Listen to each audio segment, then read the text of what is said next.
in regards to LGBTIQ rights in Kenya, I must say is the wins that the trans and intersex community has made over the recent years. We have seen a tremendous growth in the movement. For example, just recently we now have the first intersex person who's running for office as a member of county assembly, who is an intersex person endorsed by one of the major political parties. Trans people went to court and successfully won the right to legally change their names in their school leaving certificates, to legally change their names in their IDs.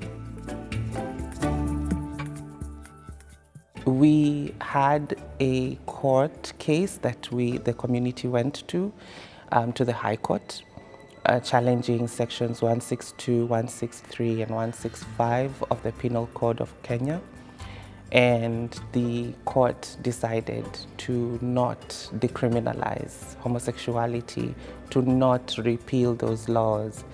And the argument was that basically Kenya wasn't ready, which is not true.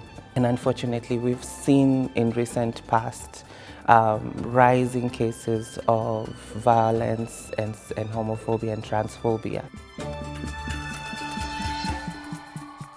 I think when you ask the question about whether it is safe to be a homosexual or a trans person, to be LGBTI, to be queer in my country, in Kenya, it is really relative based on a lot of things. It's based on where you live. It's based on your ability to maneuver around society in terms of your resources.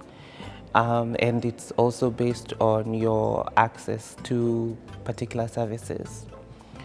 In general, as long as your appearance is not ruffling feathers, as long as your appearance is not bringing attention to you, queer people are relatively safe, which is unfortunate because then it means that you can't truly be yourself. It's experienced very differently, I believe.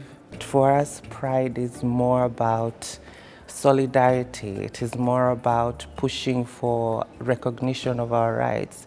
It is more about talking about all the issues that we are facing. And so not as much celebration. Yes, we do celebrate, but we also mostly push to say we're here, we're Africans, and we're queer.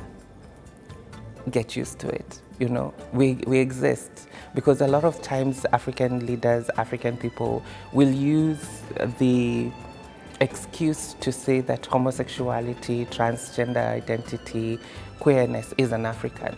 So the one that I'm more aware of and informed around is the anti-gender movement, you know, which is mostly targeted to trans identities. So there's this rise and rise of anti-gender, anti-homosexuality, basically hatred against the queer community, and it does affect us in Africa. And so even the movements themselves and the sentiments themselves end up coming to us, whether we like it or not.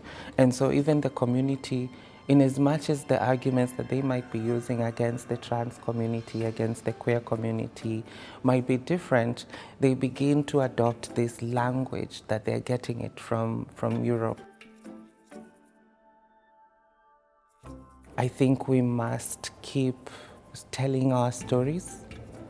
I think we need to continue having conversations with society. I think we need to build more conversations. You know, use all the social media, use all other media, and show the world that there's nothing wrong with being queer, there's nothing wrong with being trans.